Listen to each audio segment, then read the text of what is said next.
環球大戰線深入世界最前線，全球各地的觀眾朋友，大家好，我是葉思敏。今天的大主題，我們會來特別關注到的是有關於美加之間的兄弟情正式的撕破臉了。卡尼的最新報復行動，包括他砸75億的加幣要來硬槓美國之外，他也說了，接下來有可能針對於美國的150萬戶的家庭來斷電。另外一方面，加拿大現在舉國反美情緒高漲，甚至喊出了要挺國貨、拒買美貨，也就是 Buy Canada 這個網站哦。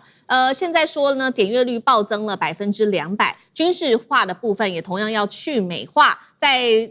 加拿大原本要買的88架 F-35，現在恐怕都會被換掉。再來就是美國的衛生紙假的肥料因此大漲，都對於美國來說有重大的打擊。今天就這些議題，我們會做深度的剖析。先歡迎在場來賓，首先歡迎國際情勢專家賴岳謙老師。主持人好，觀眾朋友大家好。前國安會副秘書長楊永明老師。思敏好，各位朋友好。陸軍退役少將李正傑將軍。思敏好，各位觀眾大家好。好，觀眾朋友，節目開始之前，先幫我們節目按讚、按分享、寫下熱推，告訴我說思敏在哪一個城市收看。環球大戰線，記得了，我們的會員頻道已經成立了，還沒有按下加入的觀眾朋友，趕快動動你的手指頭，按下加入鍵吧。這一場美加之間的大戰，正式的兄弟之間撕破臉，我們要趕快來看到是加拿大這一次不只是反擊川普，而且他也在重新思考了是不是要繼續依賴美國，甚至整體的氛圍就是要來去美化。川普對加拿大課徵了50%的高關稅之後，原本以為加拿大會低頭，但是完全沒有。最新呢，卡尼是硬槓到底了。加拿大針對於美國700多項的商品祭出最高達到50%的關稅報復，甚至呢，他就說了，我們因為要打的是一場非常長期的貿易戰跟美國，所以呢，我要來力挺我們的勞工跟企業到底。所以卡尼決定要砸75億加幣來支援這些受衝擊的企業和勞工，來打這一場長期的貿易戰。現在最值得關注的事情，恐怕不只是關稅的數字而已。國內的在加拿大國內的反美情緒高升哦，現在都在喊要讓美國痛，要去美化。這一場風暴，我們今天會一一的剖析，其實已經一路的燒開，從能源、民生、農業到旅遊，一路的延燒，重挫美國。趕快來看一下細節。首先看到加拿大反美情緒升高之下，加拿大總理再次的喊話說，我們非美國的附屬品。安大略省的省長說，我將不惜一切，首先針對美國的能源來做斷電。他說有可能會對美國的150萬戶的家庭跟企業斷電，當中還會針對密西根州跟明尼蘇達州、紐約州的電力加徵大概是25%的25%的這個費用。農業的部分，我們都知道美國現在很缺肥料，尤其是在中東戰事之後，價格暴漲，一口氣達到50%。而美國將近90%的進口都是來自於加拿大的鉀肥，甚至呢，現在喊出來說，有可能加拿大就會對美國來直接斷了這個肥料。那對於中西部的農民來說，又是一種重挫。民生方面，打進美國的日常老百姓的生活的就是衛生紙了，因為美國的衛生紙大部分是從加拿大進口的。2024年它的總價值大約達到3.28億美元。而美國雖然佔全球人口只有4%，但是呢，美國人用的衛生紙量非常的多，高達全球的20%左右而已。現在加拿大的這一招，恐怕讓美國的衛生紙價格暴漲，又讓美國的通膨問題變得更加的嚴重了。包括美國的市售 Costco 啊，這些量販店其實賣的很多都是加拿大的衛生紙。而現在呢，加拿大也力倡要來自己買自己的國貨來去美化，讓這種網絡的電商平台呢，現在的熱度啊暴增。網站的流量有一個叫做呢 Buy Canada 的一個網站，現在訪客的這個瀏覽量已經單日暴增了大約200%。大家都說了，我們要買的就是加拿大自己的商品。旅遊市場的部分，今年呢前3個月前往美國的這個比例呢已經下降了大約達到1%，所以他們要繼續的重挫美國的這個旅遊市場。所以今天節目一開始，先請教賴老師怎麼看加拿大掀起的去美化買國貨的一個最新運動，變得史上可以看到加拿大有前所未有的最團結嗎？這是川普所逼出來的結果嗎？那麼從能源、鉀肥、民生到旅遊的制裁，真的能夠讓美國痛嗎？卡尼現在等於是和美國正式的撕破臉，賴老師怎麼看？當然會讓美國痛啊，這個道理很簡單，就是卡尼他採用的是精準式的打擊。我覺得這一招是向中國大陸這邊學來的啊，也就是說，它更精準的是對美國的紅色州，因為中期選舉馬上要來了，所以它最精準的對美國的紅色州進行了打擊啊。這次卡尼是有備而來，而且他有恃無恐。更重要的地方是在於啊，他的反對黨派都站在他背後，所以卡尼也嚴格意義上來講也沒有退路了。因為您看反對黨所有的反對黨，他們都說我們必須團結起來支持卡尼。那你覺得卡尼還可以往後退嗎？第二個，魁北克過去都主張要獨立的，然後傳出說川普要去法語化，他們哪能接受啊？因為我在巴黎大學讀書啊，我很清楚知道法國人對他們的語文的感情跟態度啊。那這些講法語區的人，他怎麼能夠忍耐得住？說你要去，所以後來川普出來消毒嘛，說我哪有這樣講，這是講新聞啊，他們編造杜撰我沒有這樣講，那我愛死法文了，他是這樣講，但是事實上大家相信第一時間所說的，也就是他看到法語很刺眼，因為他說怎麼可以英語寫，法語也寫，這太刺眼了，要把法語拿掉，我想這是事實。那這個也激起了魁北克地區對於卡尼的支持，還有大省安大略省的省長最明顯的。他也支持卡尼要最嚴厲的方法來對待美國人，那也就是說，加拿大空前未有過的這種大團結，黨內外都團結在一起來支持卡尼，來對付這個川普的過程中，你想卡尼還能夠往後退嗎？不行了。還能夠示弱嗎？不行了，他已經沒有後退了，也沒有示弱的這個條件了，他只能一直往前打。可是，一直往前打，又怎麼樣能夠靈活的打，而且能夠打透美國？其實美加的貿易對加拿大很重要，對美國同樣很重要。為什麼？因為他們每一年的貿易額7100億美元左右啊，這不少啊。這第一個。第二個，如果以商品貿易來說，加拿大確實有順差。可是，如果你加入服務貿易來講的話，那就是美國順差了啊。還有一點地方是在於，加拿大賣給美國的都是不是高技術含量的東西。包括石油、天然氣，還有包括燃油，還有包括原木料等這些東西。可是如果說一旦有新的市場出來的時候，加拿大就有底氣了。中國大陸提供說，我支持你，我有這個新的市場，對大陸有沒有好處？有。大陸如果能夠從加拿大這邊得到能源的這些好的價格的話，大陸跟中東的國家跟美國談判就更有底線，更有籌碼了。大宗物資也是如此，所以事實上這是對於加拿大好，對中國也好的事。那這個雙好對美國不好，那這個怎麼不合作呢？所以中加的合作的條件也成熟了。在這個情形下，對卡尼來說，一旦他的能源不賣給美國，或是少賣給美國，那美國就必須要從中東海灣國家進口能源，而它的價格比加拿大貴的情形下，那你想想看，對美國來說這不利的影響啊，因為它的通膨還有它的能源，所以美國要跟加拿大打這場仗，坦白說沒有很大的條件跟籌碼，而加拿大在精準的對準這個紅色州來打的時候，那你想對於川普來講的話，他怎麼能招架？現在川普是表面上這個很強硬，可是我覺得以這場仗如果要持續打下去，美國川普沒有勝算了。好，那我們也來繼續的盤點，請教楊老師同樣的問題哦，就是加拿大現在痛打美國，到底哪一個政策、哪一個項目會讓美國最痛？那我們剛剛也說了嘛，打紅色州，包括了這些農民啊跟製造業，現在等於是說都被痛打啊，直接重挫川普的選票。那另外一方面，民生的部分現在也傳出說可能斷了美國150萬戶家庭的電，哪一招可能會逼川普讓步，是讓他最受不了的？楊老師怎麼看？在此之前呢，我們先問了，為什麼美國川普政府要對加拿大採取貿易的制裁？因為真的是貿易的協議談不攏嗎？還是說其實他就是要塑造這樣子的情況？然後呢，採取這種極限施壓。我覺得美國有兩個目的哈，也就在談判貿易協議的過程當中，美國是非常高姿態，而加拿大是無法接受。卡尼說的，他說最後有一些條件呢，是剝奪了加拿大作為主權國家對外貿易的權利。那我就聽懂了，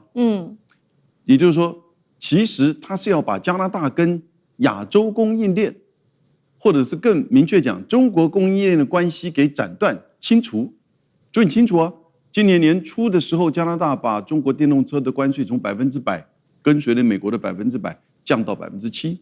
那你看看加拿大跟美國的邊界多長多寬鬆，那這樣的根本就是美國的市場就等於是進來了。你開了中國的比亞迪的電動車加拿大的牌照，你就直接到美國去了。所以這樣子的情況，美國不能忍受。其實他是在打一個大的戰略。那當然，另外我覺得美國對加拿大也有就是貿易甚至領土上的野心。所以這個是我覺得他為什麼這麼做。那加拿大看懂看不懂？當然看得懂啊。可是加拿大這個時候真的就告訴川普，我也是一個主權國家，你不要真的把我當作你的第51州，卡尼不吃你這一套。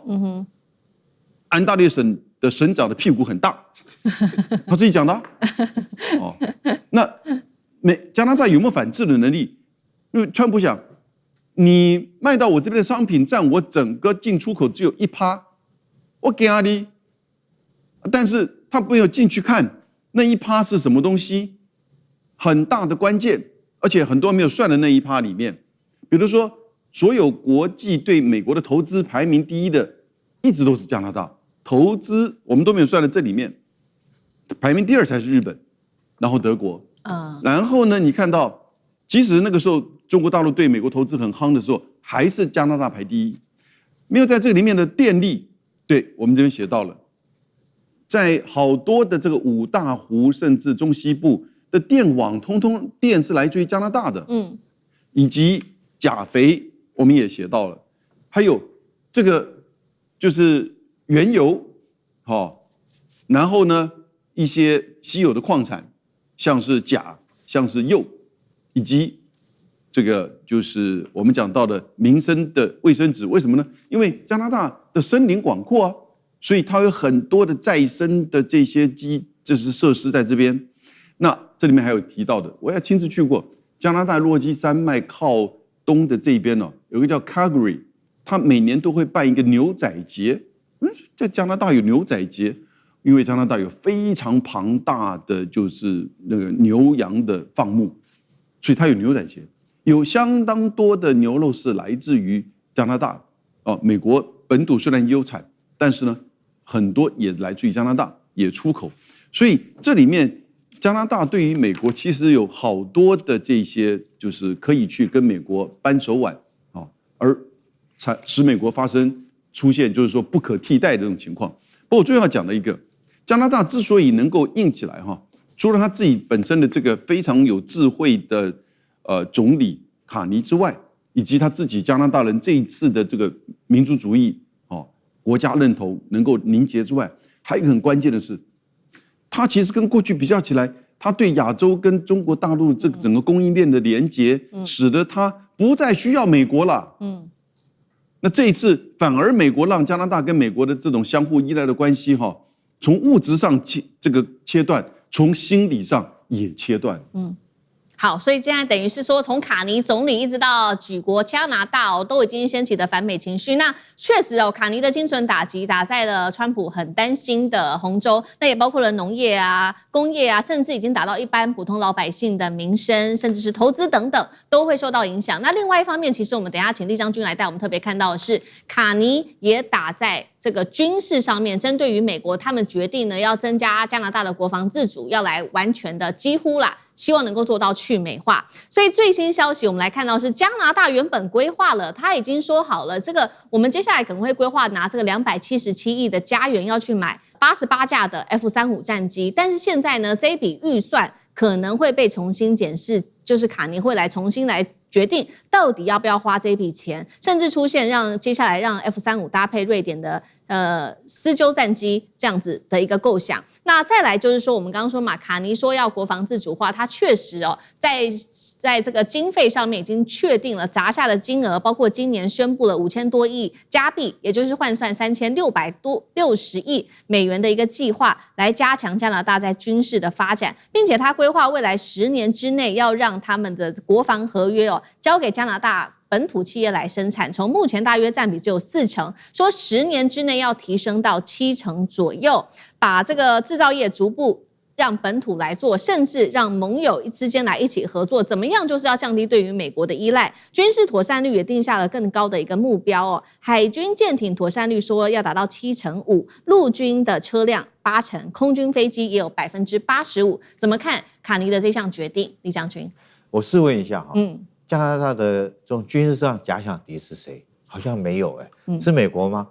也不應該是美國哈。那誰會侵犯到加拿大？加拿大其實跟美國是一樣安全的，北邊是這個北極嘛，南邊是美國哈，然後東西兩邊分別是大西洋跟太平洋。那他發展國防、發展軍事在幫誰？他的假想敵是誰？他每一次都在幫美國打仗哦。從第一次世界大戰以後開始，歷次的戰爭只要由美國出面去打，然後加拿大一定是在旁邊跟小弟，跟在後面摇旗吶喊哦，一直到最近的波湾戰爭。除了说最近這次對伊朗動手，這個美國要加拿大加入，加拿大不加入之外，之前包括對這個幾次的波灣戰爭，加拿大都有參加。不要忘了，加拿大還是跟美國一起的五眼聯盟的其中一個國家哈。所以在這種狀況之下，這個美加兩國在軍事上鬧翻哈，我覺得受害最深的是誰？如果美加兩國真的是在軍事上原來同盟都已經鬧翻了，最倒霉的是美國的小朋友。為什麼呢？因為今年的聖誕節他們就看不到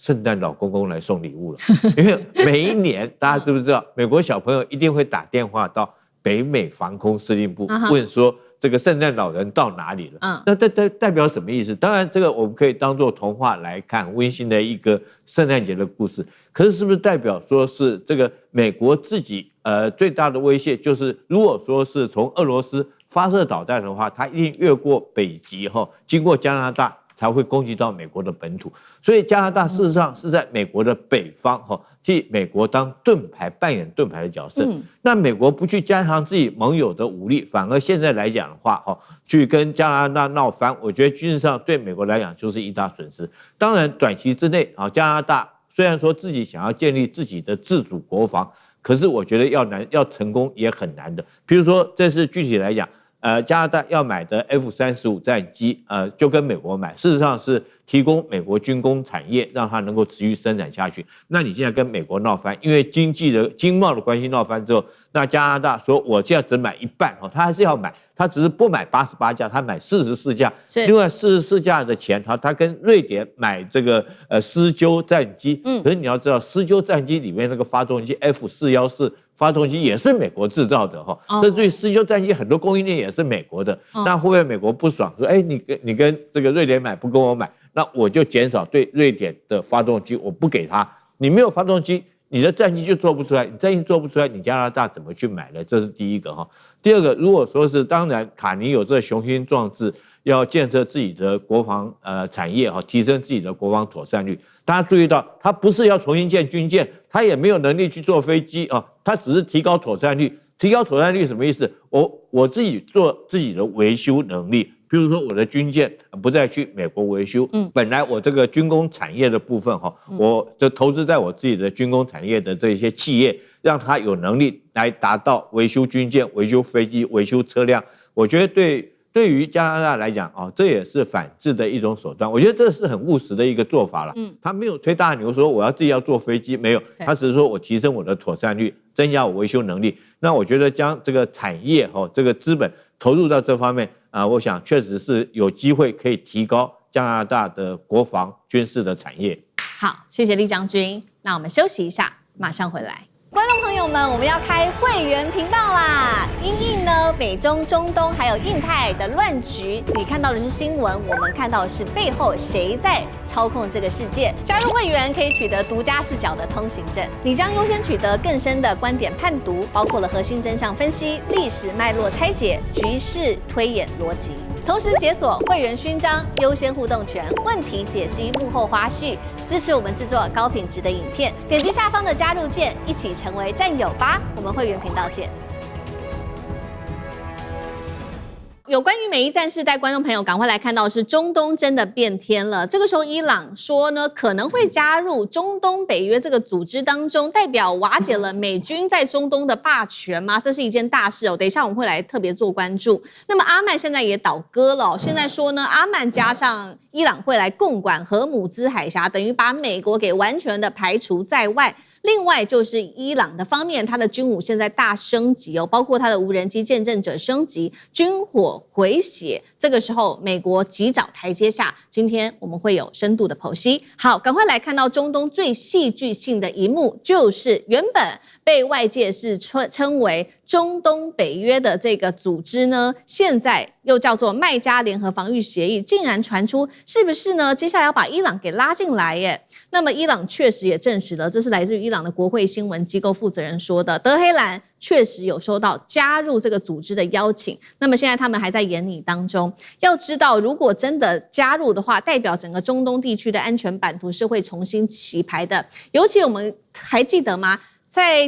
這個月的8月7號的時候，當時這3個國家才簽了麥加聯合防禦的協議，包括了沙烏地阿拉伯、土耳其跟巴基斯坦。這個概念是說，類似北約的第5條防禦條約，任何一個國家只要被攻擊，視同3國都會遭受攻擊。當時大家在解讀這個條約的時候，認為說是不是呢有一點點要制衡伊朗的意思？但是現在呢，最尷尬的是，好像也把這個伊朗給納入在中東北約當中，是不是反而把箭指向了美國跟以色列的這個味道呢？過去10年也代表說，美國跟以色列，甚至是美國在中東地區建立的美軍的保護網，已經深受非常嚴重的打擊了。那麼最有意思的是，沙烏地跟伊朗的部分呢，在2023年當時不是恢復外交嗎？當時促成的是中國大陸在這邊一手促成的。現在呢，有了這個中東北約的概念的時候，大家也在看說，代表說北京在中東的影響力已經越來越大了，也代表美國的勢力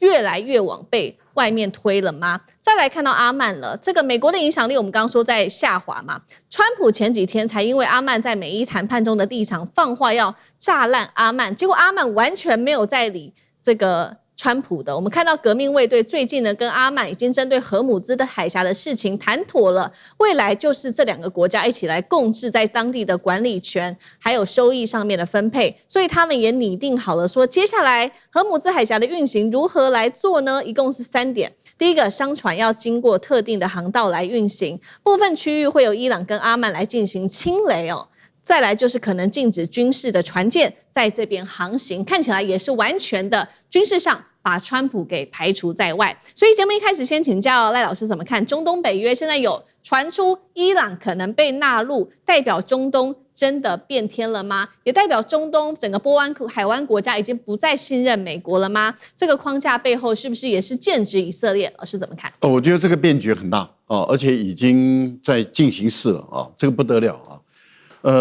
我們都還留意到前段時間大陸才一直提出一個中東地區的安全新框架這個倡議這個觀念提出來，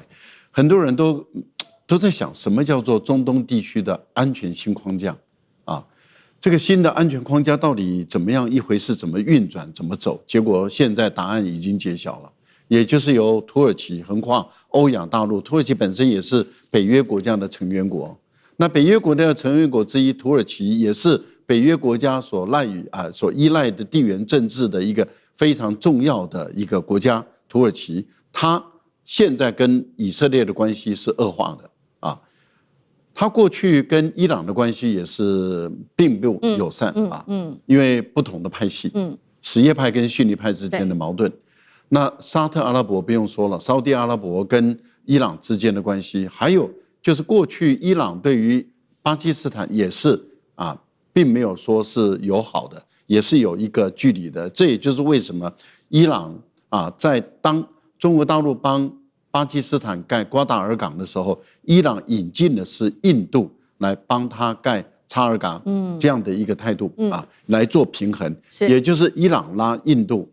巴基斯坦拉中國形成的一個平衡。可是你看現在這樣的一個結構整個被打掉了，也就是當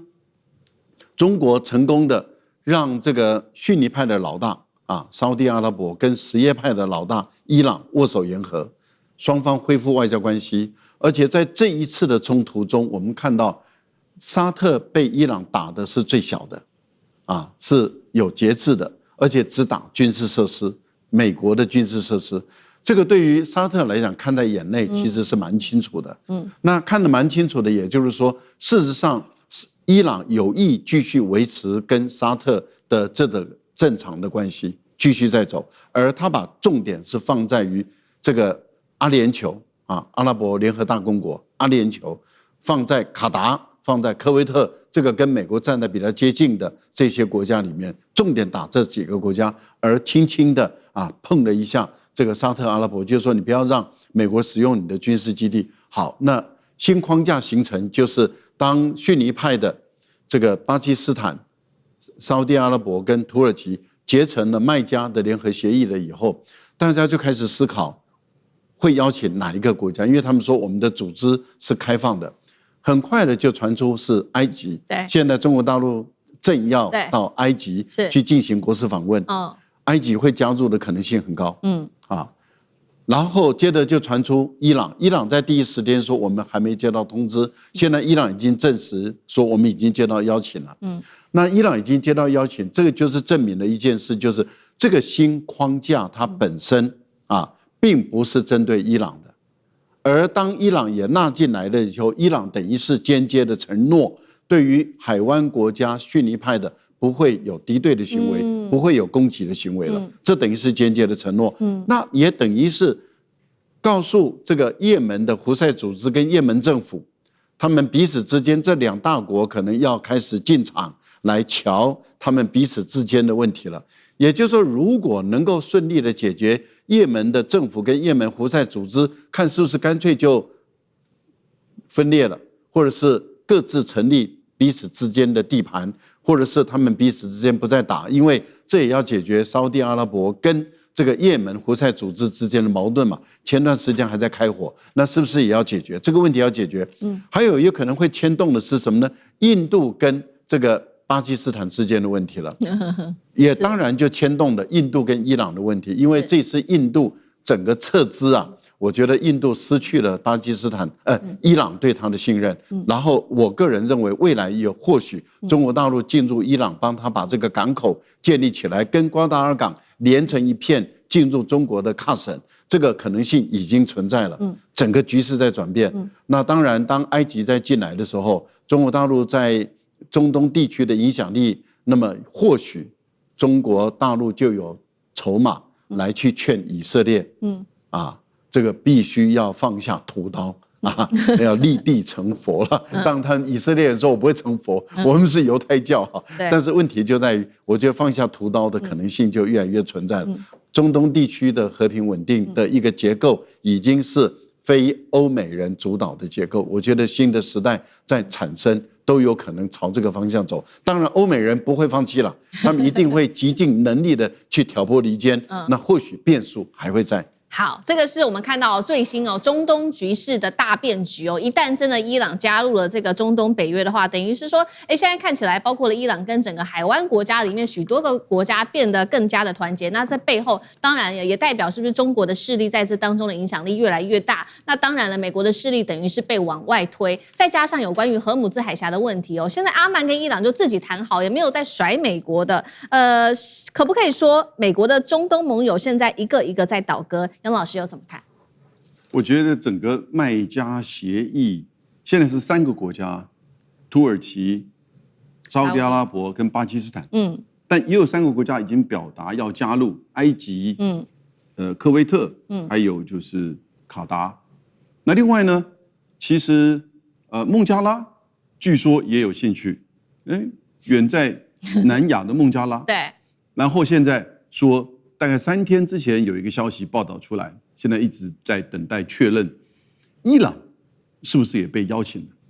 那當然一定是沙特阿拉伯、沙特這邊的邀請。所以你看到，他剛開始有3個國家，然後呢擴張 member 成員，現在呢想要去邀請伊朗。所以我覺得有2個層面，第一個，它叫做就是整個去美化的安全避險。就整個中東地區，大家在去美化。過去整個中東地區除了伊朗之外，全部都是美軍基地。當然，巴基斯坦沒有。所以，美軍基地在這一次的戰爭當中，其實第一個美國輸了2次，第二個所有的美軍基地大概都被打了幾遍，所以美國根本已經回不來他的基地重建。因為美國現在跟伊朗這個戰爭經濟制裁會持續的消耗，所以你根本無法重建的軍事基地的時候，你現在怎麼面對可能的以色列或者伊朗跟美國之間的這個衝突？你要有個安全避險，所以他成立了這樣子一個麥加協議，這是一個防守性的軍事聯盟。它還有就是秘書處設在沙烏地阿拉伯，它還有彼此的軍事協調以及軍工產業的合作計劃，都已經到這種程度了。雖然時間短，但是呢，其實很有想法。所以有人把它叫中東北約。不過跟北約不同的是，它沒有域外國家在中東地區的駐軍來去保護這些國家，所以這是一個去美化的安全避險。但我覺得也是一個穆斯林的戰略自主。所以將來你看，北非的埃及、南亞的，就是巴基斯坦加上孟加拉，現在可能都會到這裡面。那當然，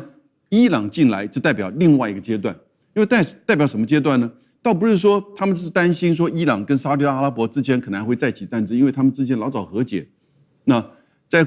過去這段戰爭過程當中，你看到伊朗他雖然有打這些海灣地區國家的軍事基地，但是我覺得相對克制，他沒有打海水淡化，他沒有打太多的能源設施哦，所以他打美軍的代表，他不是打這些國家的設施。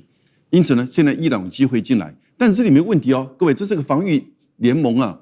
那如果伊朗跟以色列再打起來怎麼辦？伊朗是不是要自我承諾說，我現在對以色列，除非他主動攻擊我，我不會攻擊他？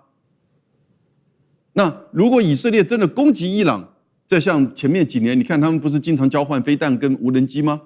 雖然隔了1000公里，那其他國家是不是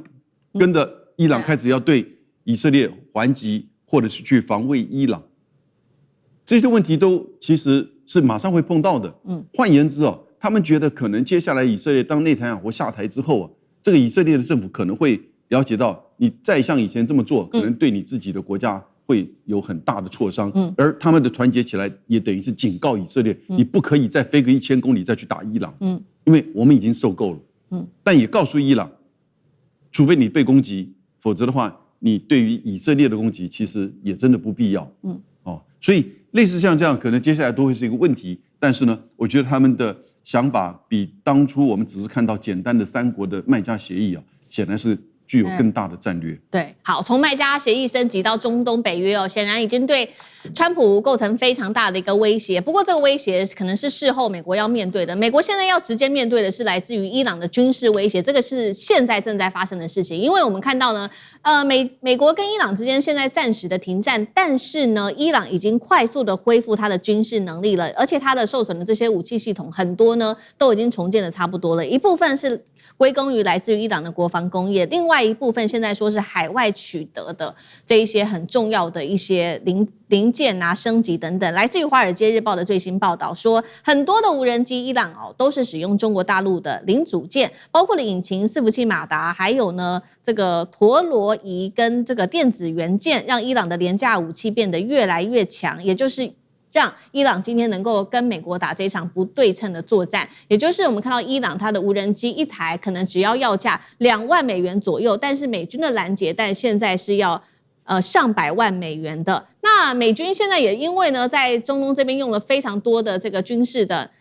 支出還有這些彈藥，所以呢現在看到在印太地區就很緊張了，包括了印太的五角大廈的官員，還有呢亞洲國家台灣、日本、南韓都很焦慮甚至出現愛國者3，接下來會有重大的交付延誤。日本的巡弋飛彈的這個軍售也可能會延後才拿到。川普這個時候怎麼辦呢？他也無可奈何，所以只好發 AI 圖片了。我們來看到 CG 上面這一張，他發的一張 AI 圖片，宣稱伊朗戰士，大家又說了任務完成，然後他現在要開始把撤離的外交人員送回伊朗，被解讀說是不是美國他也認為說先不要打了，所以把他們的人員先送回到中東地區，等於是有點認輸的意味嘛？將軍怎麼看？試問一下，川普跟這個伊朗這場戰爭，他的哪一樣任務完成了？這個是推翻了這個伊朗的神教政權嗎？對，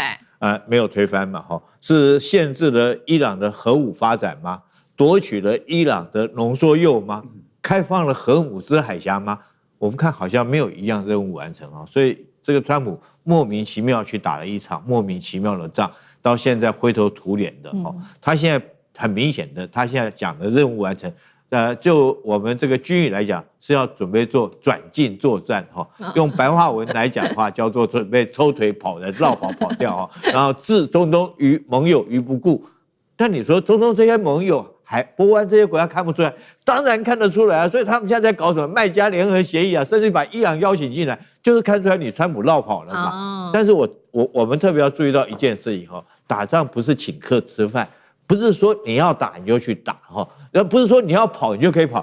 你認為美軍現在跑得掉嗎？我跟各位講，跑不掉的。因為就我們軍人來講的話，如果說你要退，對不對？你要轉進作戰，不管是你主動脫離、被動脫離，你採取何種方式，我跟你講，我一定發起追擊。現在伊朗不是在發起追擊嗎？你看他，當然追擊的手段哈，不限於只是軍事。包括方方面面，他都發起追擊。那如果說是美軍真的是任務完成，那為什麼你還要宣布一個所謂經濟制裁？這個諾曼底登陸D-Day的經濟制裁的方案，可見你軍事上面沒轍嘛。但現在很嚴重一件事情，伊朗來講的話，可以說整個波斯灣地區，那這是證明了它的火力、它的導彈、它的無人機都可以打到這些地方。所以我們現在看到所謂麥加聯合防禦把伊朗拉進來，是不是大家認為美國提供不了我安全的保護，我變成自己要保護我自己？那美國來講要思考的是，他的軍隊還能不能夠駐紮在波斯灣，因為這些基地都被打爛，而且都在伊朗的攻擊範圍之內。所以現在五角大廈有一種說法說他們是不是準備將他們基地就不再蓋了直接往西邊撤到約旦或者以色列這邊這一線避開不要在伊朗的火力攻擊範圍。所以我覺得這次美國莫名其妙打這場仗那現在來講的話，自己也不曉得怎麼善後，包括川普也不曉得怎麼善後，他只能用一句話：任務完成來唾面自乾。好，謝謝酈將軍。那我們休息一下，馬上回來。觀眾朋友們，我們要開會員頻道啦！因應呢美中、中東還有印太的亂局，你看到的是新聞，我們看到的是背後誰在操控這個世界。加入會員可以取得獨家視角的通行證，你將優先取得更深的觀點判讀，包括了核心真相分析、歷史脈絡拆解、局勢推演邏輯。同時解鎖會員勳章、優先互動權、問題解析、幕後花絮，支持我們制作高品質的影片。點擊下方的加入鍵，一起成為戰友吧！我們會員頻道見。好，有關於安氏的案子，我們趕快來看到是荷蘭斷供反送中國大禮哦。安氏竟然是在330天內滿血復活了，而且他對全球狂交了400億顆的晶片，尤其這當中12寸的國產平台成本最高，直接砍半，甚至還索賠了80億來反攻控制權。今天就這些議題，我們會深度剖析。好，荷蘭原本想要一刀掐死中國大陸，觀眾朋友還記得嗎？去年9月，我們當時在談的這件事是荷蘭，它政府介入安氏半導體的治理權，停止向中國供應原本來自歐洲的，包括了他們的6寸跟8寸的晶圓哦。那麼當時外界就質疑，沒有歐洲的晶圓，安氏到底能夠活多久呢？我們來看到具體數字。過去11個月，安氏中國已經成功的向全球提供了超過1000家的客戶，累積交付了400億顆的晶片，代表說這個安氏不但沒有被打倒，反而是直接宣布說我們回來了，而且做的比在制裁前還要更強。安氏怎麼做到的？其實呢，這個媒體也特別報道了，盤點了一下他絕地重生的一些關鍵。好，我們來看到一些細節。第一個，他將這個研發、製造、封測可靠性的驗證重新給它串起來，把海外的供應鏈快速的轉向本土，直接導向12寸哦，甚至已經不做剛剛我們提到的6寸、8寸，他乾脆直接做12寸。重點是整條供應鏈都一起換，國產化的比例從不到20%，現在一口氣給它拉到了大約是100%哦。所以今天節目一開始，我們先請教楊老師怎麼看安氏中國是如何在300天之內重新拼起的全新供應鏈？荷蘭斷供反而給中國大陸的半導體自主化一份很重要的大禮嗎？楊老師怎麼看？安氏半導體這個事件簡單講，2019年的時候，中國大陸就進行這一筆最大的中國的海外的併購，那個時候高達有將近270億人民幣然後取得了安氏半導體100%的這個股權。那一直就到2025去年的9月30號，突然之間荷蘭政府就一紙命令，就認為安氏半導體的歐洲以及中國的這個廠，那事實上可能掌握了關鍵的技術，所以要拿回控制權。那這裡面就發生到的問題是，在整個安氏半導體後來這1-2年，它大概的整個供應量46%是提供給中國大陸，22%是給歐洲，6%是給美國，所以它主要的客戶其實在中國大陸。然後，但是呢，它有60%到70%是做車用半導體的提供，在中國、在歐洲都是如此。那現在他就認為說，他這個掌控的比例過高，荷蘭把它整個拿回來，這根本就是一個無理的這種掠奪，也不是要國有化，也不是政府的收購。那結果後來我們發現到的是，那中國大陸在中國的安氏半導體就開始自主，就不聽母公司的話，母公司被荷蘭掌控嘛。那然後呢，你會發現到，其實它大部分的製造市場，那尤其很重要的封裝，其實都在中国。那現在呢，它就用3個方式。第一個，它降維打擊，也就是說，它現在不做那個6寸、8寸的，它就集中在做12寸，也就是說，做成熟製程的這個部分，然後很快的，它就取得了100%的這個供應。那同時呢，它的封裝的這種優勢封裝加測試，還有呢綠色通道，因為這個時候很多車廠都不是在幫安氏而已是在幫自己。很多車廠自己面臨到它這車用半導體可能這個斷貨了，所以當他們做出來之後呢，很快的綠色通道做檢驗，也取得認可。當然，這也表示說安氏在這個過程當中也很快的掌握它的技術，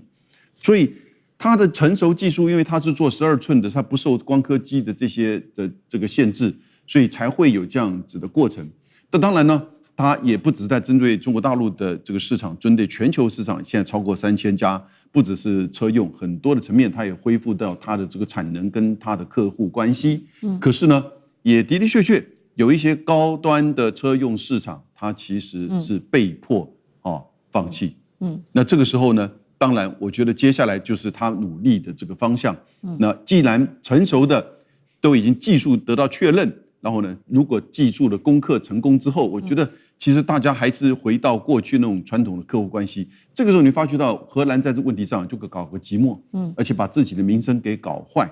那同時呢，也讓很多中國的企業對於投資在這麼大筆的關鍵性的投資會擔心那種地緣政治介入的因素會仍然存在的。好，所以我們看到，其實現在等於是中國大陸這個安氏現在已經找到了完全一個全新的定位，它就是不做6寸、8寸，做這個12寸的成熟製程之外，其實它的另外一個優勢還有它的成本優勢，因為現在說呢，最高單顆的製造成本可以降低大約50%，這是它的第2個優勢。第3個優勢是它的交貨變快了，從原本要大概12到16週，現在呢最低只要4週就可以來完成交貨了。那它也不斷的迭代出新出了很多的新品預計會在第3季、第4季持續的推出，每月會有20款以上的新品設計輸出。那是不是代表說未來歐洲跟中國安氏會走2套不一樣的供應鏈？中國版本更有成本上面的一個優勢嗎？賴老師怎麼看？其實已經分道揚鑣了因為中國大陸剛開始的時候還抱有希望荷蘭這個國家它是講法治的但是很明顯的，荷蘭這個國家不講法律，不講法治很明顯的是非常無理所以一方面在法院上，法院本身的判決到目前為止也在延宕所以都沒有在解決問題。那這個本來就是一個政治的一個事件政治的事件，那中國大陸希望用政治的方法來解決，政治不能解決，那就走司法的問題了。司法到現在還沒有給中國的文泰一個公道所以這個司法的還在走。但是中國不能夠任荷蘭這樣宰割也不能任這個事情就這樣拖在那裡。所以安氏中國或者中國安氏，它採用的策略非常的明確，跟歐洲完全切斷。所以它完全不再用歐洲的任何產能，也不再用歐洲的任何技術，他自己本身用中國自己的技術來走，所以他事實上是跟歐洲已經分道揚鑣了，這是第一個。第二個呢，他利用中國的優勢，也就是中国在晶片這個部分成熟製程的晶片，因為我們當時在這個節目中也分析過了，中國完全可以彎道超車，技術超車。為什麼？因為中國在成熟製程這個部分是毫不在國際間，甚至在兩岸之間，大陸是不遑多讓的啊。也就是說，台積電並沒有佔有絕對的優勢啊。台積電佔有的優勢是這些先進製程的，而不是成熟製程。成熟製程這個部分，大家都知道，中國大陸是佔全世界最強大的優勢地位，60%以上都在中國大陸啊。所以你想想看，有這樣的一個半導體廠做支撐，剛剛永明兄有談到了封測這個部分又有這個優勢，整個結合起來，那你想產能在中國可以100%供應，所以它的技術是完全跟歐洲脫鈎了，所以它是100%的國產技術，那完全在中國生產，而且它的成本可以降到這麼低，交貨時間更快，那你想它本身的競爭力當然就比歐洲的還有競爭力了。所以我個人認為說，中國大陸目前來講安視中國的成功，我們講說滿血復仇，但是我覺得這個仇還沒報，這個只是先脫離擺脫原本被於歐洲、安視、荷蘭的控制，中國走出來的，這第一個。第二個，有多少歐洲廠是在中國？事實上他們要用的就不會是從歐洲進口，是從中國進口的這個晶片了。因為很多歐洲的汽車廠在中國，它用的就是中國的安視鏡的產品了。是，那這個跟歐洲已經脫鈎了。所以我個人覺得，歐洲的這個安視只會越來越衰敗，越來越小，而中國的安視會越來越大。但是這條官司案還沒了。另外，中國對於荷蘭的這樣的一種背信忘義，而且想要併吞中國的企業的這個行為，中國不會放過荷蘭的。對，目前荷蘭的轉運地位事實上已經在削弱嘛。是，原本中國很多的轉運事實上是透過荷蘭，我們很明確的看到荷蘭在中國的影響力跟地位也一直在衰弱中。我覺得未來的政治的反擊還是會有的。對，如賴老師看到說，這個中國大陸對於荷蘭的政治反擊是完全還沒有停下來的。所以最新呢，其實在今年的5月份，中國是直接在法律戰的部分繼續的打下去，他直接一狀告上法院，就是告安視。他要求說，接下來不管怎麼樣，因為現在荷蘭等於還是控制着安視的，那麼他希望把股權跟控制權都拿回來，還求償最高達到了80億人民幣的金額。我們剛剛說了嘛，雖然他這個絕地重生，但是還沒滿血復活。因為呢，我們看到其實呢，文泰想要完全掌控安視，但是還是卡住的，部分的海外公司還是不聽文泰的，所以上半年的營收其實只有15億人民幣，反而是虧損大約達到4億元左右的。接下來中國政府還有什麼手段能夠幫安視討回公道？那酈將軍又怎麼看？這個安視這個晶片哈，它不是什麼先進製程哈，更不是什麼連成熟製程都提不到，它叫什麼晶片呢？它叫雞飼料晶片。為什麼叫雞飼料晶片呢？你知道餵雞來講的話，這個雞飼料不怎麼值錢哈，這個啥雞？可是你雞不吃雞飼料，它就長不大，你知道？那同樣安視這種半導體的晶片就是這種東西，就是說你車子。你現在先進的車子，如果說你不裝這種晶片，你車子就沒辦法賣出去。因為我們簡單來講，比如說車子來講，跟車的像現在來講，大家開車哈要有跟車的這種功能哈，對不對？要有這個後視鏡，旁邊要有車道變換車道的時候要有警示的功能等等哈像這些來講都需要晶片，所以一輛車就要用到很多的晶片。所以安視不是很先進、很先端它只是一般的這種晶片。但是這一家安視半導體原來是荷蘭的公司它因為經營不善就快要倒了，你知道，在2019年的時候，中國的文泰科技就把它收購，所以它变成是文泰科技下面一個旗艦公司。當然最後在2025年的時候，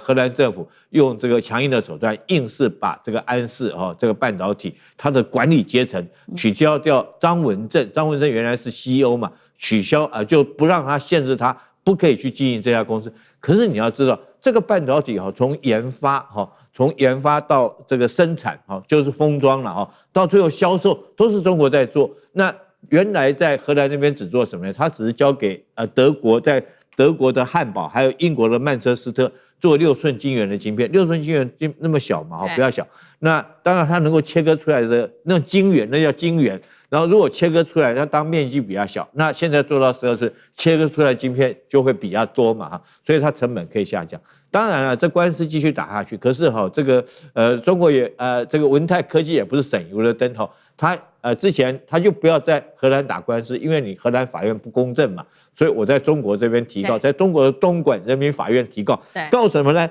告反外國制裁法，用這條來告控告這個荷蘭政府構成所謂歧視外國這個製造這個條約相關條約，他依據這個條約要你賠80億，那同時起訴有哪幾個？荷蘭的6個人，大家不要小看，你說在中國告荷蘭公司的人有沒有影響？我跟你講，影響可大了。為什麼？就像是剛剛賴教授所講的一樣，這個半導體很多是供給汽車用的。那試問一下，包括德國的汽車，還有很多全世界的汽車這個哪一家汽車不是在中國生產製造？那你看看你文士這你荷蘭的這些企業的人員要不要到中國來談生意？那你如果到中國來談生意，這6個人，我中國法院就有權將你起訴，將你扣押，將你約談。那甚至於這個你要進來談生意，我就有權去這個抓你。那你生意還做不做？所以你不要小看這一招，這一招其實很狠的。你是不是荷蘭公司來講的話，你那邊的部分人你就不可以到中國來談生意？可是很多的汽车、很多經銷是在中國經銷的，那你要不要到這邊來？你當然要到中國來。你到中國來，中國法院就可以依據這條把你約談。那你其實生意還不要談？你生意還不要做？你根本就不要做生意。所以我跟你講，這招很狠的，根本就是釜底抽薪。好，謝謝酈將軍。那我們休息一下，馬上回來。觀眾朋友們，我們要開會員頻道啦！因應呢美中、中東還有印太的亂局，你看到的是新聞，我們看到的是背後誰在操控這個世界。加入會員可以取得獨家視角的通行證，你將優先取得更深的觀點判讀，包括了核心真相分析、歷史脈絡拆解、局勢推演邏輯。同時解鎖會員勳章、優先互動權、問題解析、幕後花絮，支持我們制作高品質的影片。點擊下方的加入鍵，一起成為戰友吧！我們會員頻道見。接下來關心到是西藏跟尼泊爾山洪瞬間吞掉了整座的口岸，這一場意外造成了165死，超過1000人失聯，這是來自於我們收到的最新的統計。那在此刻，中國大陸出動了包括它的這一些神器，像是運20、翼龍等無人機來全機出動救災。到底為何發生了這樣的憾事？等一下我們會做深度的剖析。節目開始之前，我們節目也先向這一場災難中包括的罹難者還有這些家屬表達深切的哀悼，也向所有受傷的家屬們還有民眾致上最深的關懷跟慰問。好，我們先來關心這一則新聞，就是發生在尼泊爾和中國西藏的邊境發生了這一場跨境的洪災。那麼監視器當時其實是有拍到的，在吉隆口岸的民眾，原本其實他們都還是站在這些街道上自由的在行走啊、移動等等的，但是1秒鐘發現不對，突然間所有人狂奔哦，就是因为山谷後方一整道的數層樓高的黑色水牆朝着口岸高速的衝來。我們來看一下現場的最新畫面。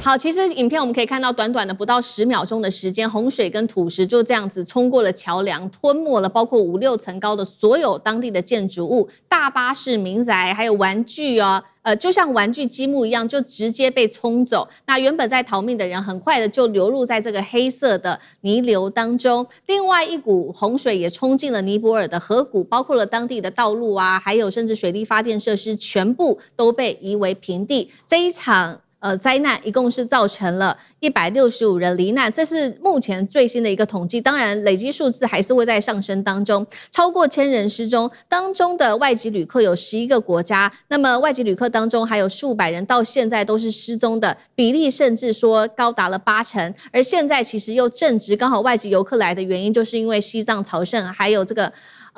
喜馬拉雅的健行活動，所以有非常多的外籍旅客。後續檢討也有人在說呢，這一道黑色的水牆到底是怎麼來的？專家也比對了這個衛星的影像之後，發現當時是有一座是達到了5200公尺的一個海拔的5200公尺的一段冰川從上面崩落之後，有大量的冰塊，還有岩石、泥沙，就向着下面的這個1200公尺下方的河谷不斷的傾瀉，才造成了這一起意外。那賴老師怎麼看？美國的很多專家根據衛星圖，他們推斷有幾個可能性3個因素疊加在一起，所以造成這樣的一個非常嚴重的悲劇主因是來自於氣候暖化所以他們一直主張認為，這個美國總統川普應該要重視氣候暖化的問題了，不能夠再不重視了，因為現在最重視的是中國跟歐洲，那中國大陸現在要申請來辦這個氣候這個大會全球氣候大會，之前在巴黎有辦過全球氣候大會，但是美國的川普一直說沒有暖化，沒有暖化，要燒這個煤炭，要燒汽油，要燒石油不能夠走這個綠能這個是美國川普一直在做的。但是今天整個地球的氣候異常已經是到處都是了，也包括在美國在內，洪水一下突然間來，森林大火突然間來，這也包括在美國在內了。所以氣候暖化是鐵一般的證據，鐵一般的事實。科學家他們認為說，第一個是因為氣候暖化造成，所以冰層開始溶解，但是你肉眼不見得看得到，可是底下都已經開始溶解了。第二個就是岩層比較脆弱的地方，它就因为溶解的關係開始鬆動了，所以等到鬆動以後，那個重壓，那個雪塊的重壓壓下去一下下來的時候，就造成了整個從剛剛講5200米，然後直接墜落到1200米，他們馬上估算以後發現會造成地震規模5.2級，所以就整個地方就被震開了，震開以後呢，那麼我們看到的整個雪水就是雪融掉的水，再加上原來的河川帶來的這個比較脆弱的這些土質都被帶進來的時候，那麼它再加上溫度，那麼也開始在融化的過程中，就形成了這樣的一股大的洪流，那就整個往下衝下來。所以我覺得這個悲劇事實上還是真正的原因還是來自於氣候暖化。川普真的重視氣候暖化了，美國不加入什麼都做不起來的。好，所以也是因為這一起災難現在大家也才重新檢視有關於氣候暖化的問題所造成的各式的災難。那這一起的災難當中，我們看到呢，中國國家主席習近平已經下令要全力的來搜救這些失聯的人員，還有救治這些傷患。中國大陸這一次也出動了各種的這個科技救援神器。那這當中我們也來看一下細節。CG 好，首先是包括了殲20，可以快速的將指揮人員這些裝備送上高原；翼龍無人機可以恢復災區的通信，還有做空拍找到受困點，生命的探測儀等等，還有3維雷射，這是可以建立災區的立體的地圖，來監測山體、邊坡、堰塞體是否有在做移動。那當然了，地面上我們看到 CG 我們也有強調說，有數百名的消防人員、工程技術人員有到現場來做救援。楊老師怎麼看？其實這真的是一個嚴重的警訊哈，因為整個氣候暖化造成，連不只是冰川開始在溶解，你造成像尼泊爾整個世界最高的區域，大家引以為是爬山的聖地，結果呢產生這樣子的一個冰川崩解的，然後造成現在大概預計超過1500人失蹤，那死傷更多。我覺得中國大陸在這一次的救災上面整體非常的快速，翼龍無人機就是一個空中的等於叫做機台它作為一個就是因為在這個區域根本就已經斷訊了，本來就訊號就已經不是非常暢通，那但是呢，你怎麼樣去做這些資訊的連結，這第一個很重要。第二個運20，你當然就是這個所謂的空中的這種動脈的這個直接的連結。我看了今天上午的時候呢，在成都的雙流國際機場，也有就是民航機整個載運相關的物資要送往日喀則機場。那日喀則2個機場，一個是日喀則機場，還有一個叫做定日機場。那定日機場離在中國大陸日喀則這附近的災區比較近，讓他們很快的這個運送。那運20也扮演同樣的這個角色。那然後你看到直升機是一種點對點的精準的這個運送，那人力當然要盡快的到，然後呢做一些救援。所以我覺得其實現在因為它處於真的是相對的遙遠，然後整個救災的這種情況啊，真的是慢一分就可能會損失一條人命。可是現在你看到，這的的確確不只是一個國家，我覺得它的警訊是對全球的。那可是在中國跟印度跟尼泊爾這邊的救災的行動，你就看出來這個差別。那大陸這邊的整個救災的這個行動啊，感覺上就是空地之間的整個結合，事實上比較快速。好，這是整個救災的過程哦。那我們也來探究一下這一起災難背後發生的原因。剛剛賴老師特別強調有關於氣候暖化的問題。其實尼泊爾過去30多年來已經消失1/3的冰，最近10年的融冰速度更是快了65%。冰川再加上凍土的融化，讓山體越來越不穩，即使沒有暴雨，也會因為這些冰岩的崩塌引爆各種的災難。酈將軍又怎麼看？當然，這個整個喜馬拉雅山西藏地區範圍是非常廣大，你沒辦法對每個點都掌握到它的一個動態可是最起碼你要在有人居住或者是旅遊的景點來做相關的措施，防範這種事情的發生防範悲劇的再一次的上演那我覺得有幾種方法，第一個是監測你怎麼樣來監測？其實以現在的科技，你可以用這個大型的無人機，用衛星這或甚至於在地面上面用雷達來隨時監測山上面的這種冰川、冰湖，還有地形它的變化。如果發現這個冰川已經膨脹了，那代表它有可能會崩裂這是第一個，就是我監測。那當你發現有這種徵候來講的話，第二個你就要有預警的措施就是像這條河谷來講，河谷上游你可以設立各種警報地點，設立這些警報設施。如果發現水淹到某種程度，代表什麼？代表說是這個已經有崩裂的這種徵候了。那最起碼可以替下游的這種民眾或旅客爭取20到30分鐘來做相關的這種徹底的工作那第三個，一旦這種警戒發生了以後，那你不能等到發生來不及了，在這種有預警的時候，就要立刻的封路將這個要進入這個旅遊區的這種遊客來講，因為像這個地方是旅遊的景點嘛，旅客你就不能再讓他進來，就要封路。最後當然是說這個地區的人員要趕快撤離，要撤離到什麼地方呢？要撤離大概評估以這次來講9公尺的高度20分鐘撤離9公尺。